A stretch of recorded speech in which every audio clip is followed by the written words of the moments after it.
പ്രിയപ്പെട്ട കൂട്ടുകാരെ, സക്കാത്തിനെ കുറിച്ച് നമ്മൾ എന്താണ് മനസ്സിലാക്കേണ്ടത്? സക്കാത്ത് ഒരിക്കലും സമ്പന്നരുടെ, പണക്കാരുടെ ഔദാര്യമല്ല, മറിച്ച് പാവപ്പെട്ടവരുടെ, അതിന്റെ അവകാശികൾക്ക് കിട്ടേണ്ട വലിയൊരു അവകാശമാണ് സക്കാത്ത് എന്ന് പറയുന്നത്. കൃത്യമായി അള്ളാഹു സുബ്ഹാനഹു വ തആല അതിന്റെ അവകാശികളെ എണ്ണിപ്പറഞ്ഞു തരുന്നുണ്ട്. അതുപോലെ നിസ്കാരം പോലെ, നോമ്പ് പോലെ, ഹജ്ജ് പോലെ നിർബന്ധമായ ഇസ്ലാമിന്റെ പഞ്ചസ്തംഭങ്ങളിൽ ഒന്നാണ് സക്കാത്ത്. എന്റെ പ്രിയപ്പെട്ടവരെ, നമ്മുടെ കയ്യിൽ 595 ഗ്രാം വെള്ളിയുടെ പണം, അതെത്രയാണോ, അത് 50,000 ആണെങ്കിൽ അത് ആ ഒരു പണം ഒരു വർഷം നമ്മുടെ കയ്യിൽ കൃത്യമായി നിലനിൽക്കുകയാണെങ്കിൽ അതിന്റെ 2.5% ആ പണത്തിൽ നിന്നും പാവപ്പെട്ടവന്റെ അവകാശമായി മാറിയിരിക്കുന്നു. ഇനി അത് നമ്മൾ ഉപയോഗിക്കാൻ പാടില്ല, അത് നമ്മുടേതല്ല, അത് മറ്റുള്ളവന്റേതാണ്.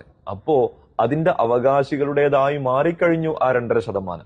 1,00,000 രൂപ നമ്മുടെ അക്കൗണ്ടിൽ ഒരു റമദാൻ മുതൽ അടുത്ത റമദാൻ വരെ ഉണ്ടെങ്കിൽ 2,500 രൂപ പാവപ്പെട്ടവന്റേതായി മാറി. ഇനി അത് കൊടുത്തോളണം.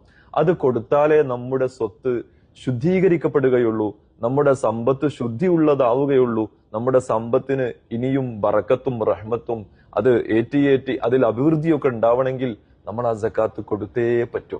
അതുകൊണ്ട് ഓരോരുത്തരും തന്റേതായ ഒരു സക്കാത്ത് കാൽക്കുലേഷൻ ഡേറ്റ് അവർക്ക് നിശ്ചയിക്കണം.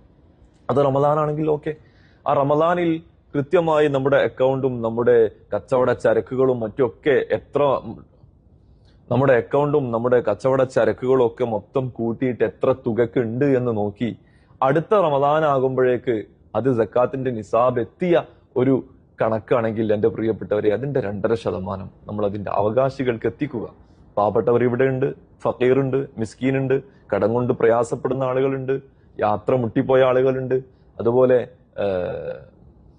അതുപോലെ പരിശുദ്ധ ദീനിലേക്ക് വന്ന ആളുകളുണ്ട്. ഇവർക്കൊക്കെയാണ് സക്കാത്ത് ഇക്കാലത്ത് നമ്മൾ കൊടുത്തു വീട്ടേണ്ടത്. പിന്നെ സ്വർണത്തിൽ സക്കാത്തുണ്ട്, വെള്ളിയിൽ സക്കാത്തുണ്ട്, കൃഷിയിൽ സക്കാത്തുണ്ട്. എല്ലാ കൃഷിയിലും ഇല്ല, അത് പ്രത്യേകമായി പറയുന്നുണ്ട്. എന്തായാലും ഇതുമായി ബന്ധപ്പെട്ട് കാര്യങ്ങൾ മനസ്സിലാക്കി നമ്മുടെ സ്വത്തിന്റെ സക്കാത്ത് കൊടുത്തു വീട്ടൽ നമ്മുടെ ഉത്തരവാദിത്തമാണ്. ഒരിക്കലും നമ്മൾ മരണപ്പെട്ടു പോയാൽ നമ്മുടെ സക്കാത്തിന്റെ കാര്യം ആരും പറയില്ല. നമ്മുടെ കടം വീട്ടാൻ നമ്മുടെ മക്കളും നമ്മുടെ കുടുംബക്കാരൊക്കെ തയ്യാറാവും, പക്ഷെ നമ്മുടെ സക്കാത്ത് എത്രയായിട്ടുണ്ട് എന്ന് ആർക്കും അറിയില്ല. പിന്നൊരു കാര്യം, നമ്മൾ കച്ചവടമൊക്കെ ചെയ്യുന്ന ആളുകളാണെങ്കിൽ, കഴിഞ്ഞ വർഷങ്ങളിൽ ഒന്നും സക്കാത്ത് നൽകാത്തവരാണെങ്കിൽ അതൊക്കെ കണക്കെടുത്ത് നമ്മൾ വീട്ടണം. കാരണം ഒരു 10 വർഷം കഴിഞ്ഞ് നമ്മൾക്ക് അസുഖമായാൽ, നമ്മൾ രോഗിയായിത്തീർന്നാൽ നമ്മുടെ മക്കളായിരിക്കും ആ കച്ചവടം നോക്കുക. അവരൊരിക്കലും ബാപ്പ നടത്തിയ സമയത്തെ 10 വർഷത്തെ സക്കാത്തിന്റെ തുകയൊന്നും കണക്കൂട്ടി കൊടുക്കൂല. അത് നമ്മൾ ഉള്ള സമയത്ത് നമ്മൾ തന്നെ കൊടുത്തോളണം.